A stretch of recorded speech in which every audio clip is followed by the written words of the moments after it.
تم پرندوں سے دل بہلایا کرو۔ سپاہ گیری اس آدمی کے لیے خطرناک کھیل ہے جو عورت اور شراب کا دل دادا ہو۔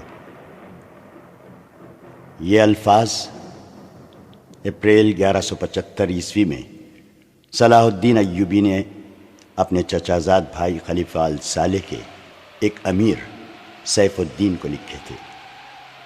ان دونوں نے صلیبیوں کو در پردہ مدد اور ہیرے جواہرات کا لالچ دیا اور صلاح الدین ایوبی کو شکست دینے کی سازش کی تھی۔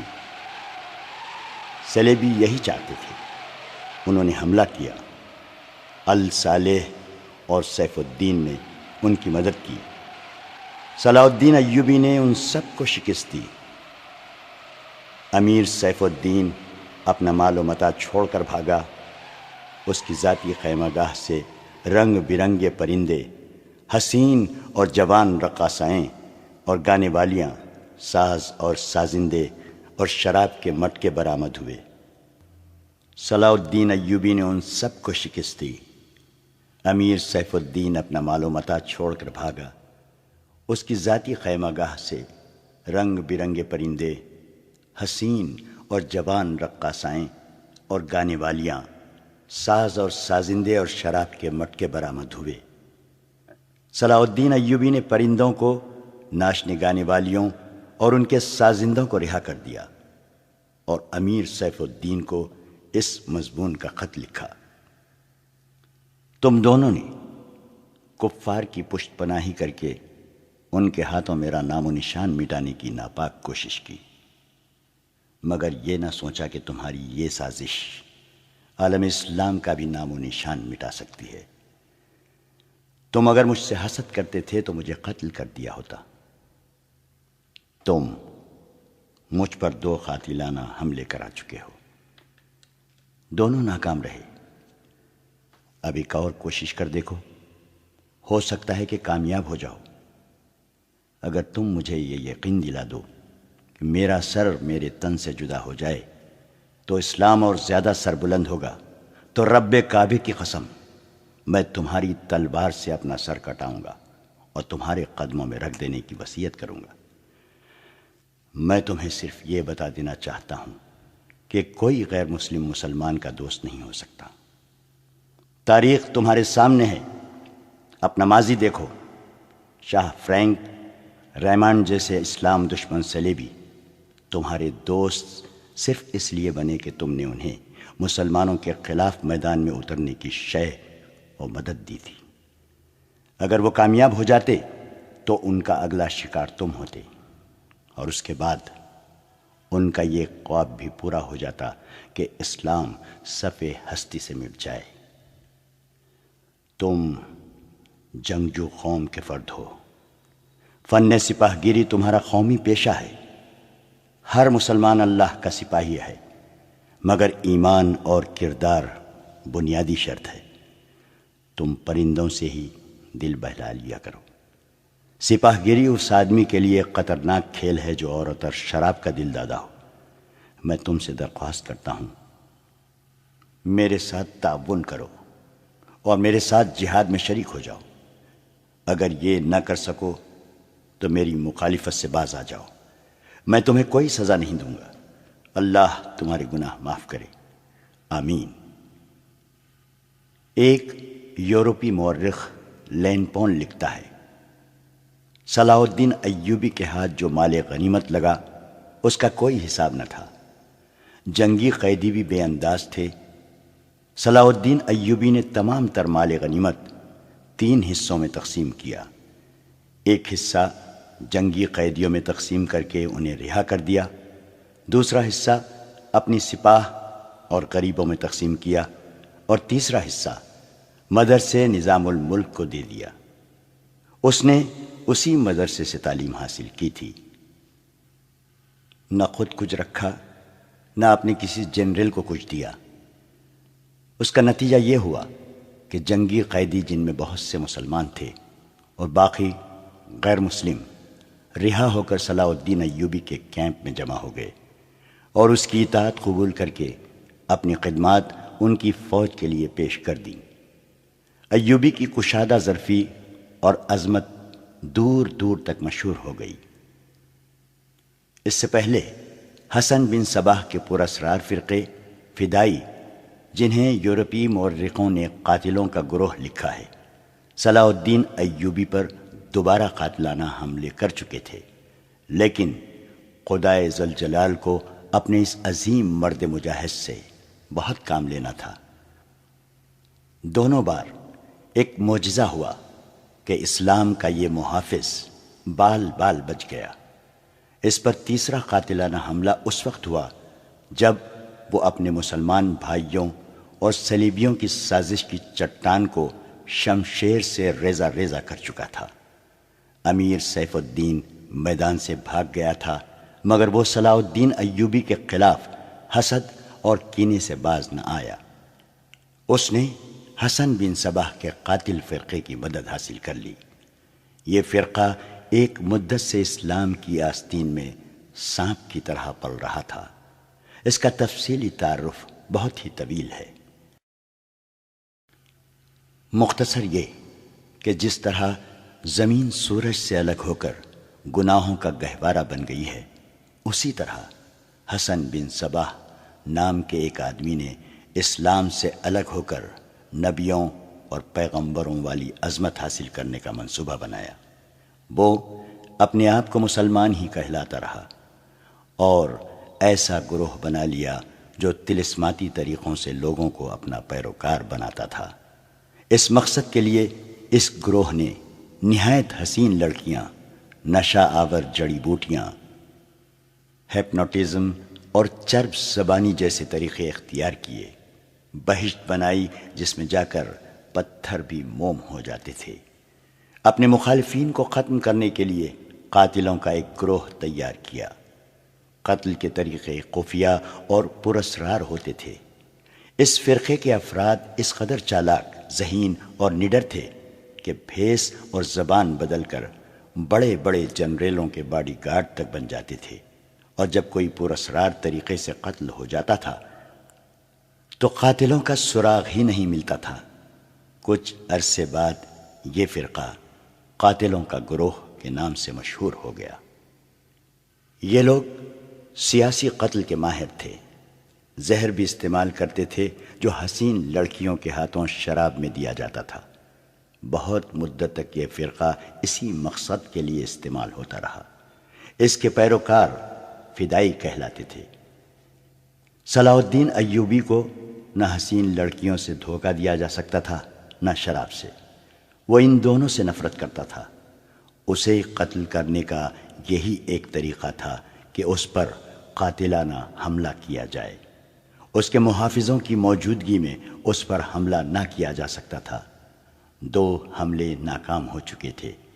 اب جبکہ صلاح الدین ایوبی کو یہ توقع تھی کہ اس کا چچا زاد بھائی الصالح اور امیر سیف الدین شکست کھا کر توبہ کر چکے ہوں گے، انہوں نے انتقام کی ایک اور زیر زمین کوشش کی۔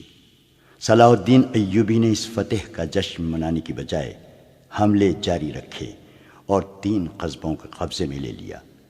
ان میں غزہ کا مشہور قصبہ بھی تھا۔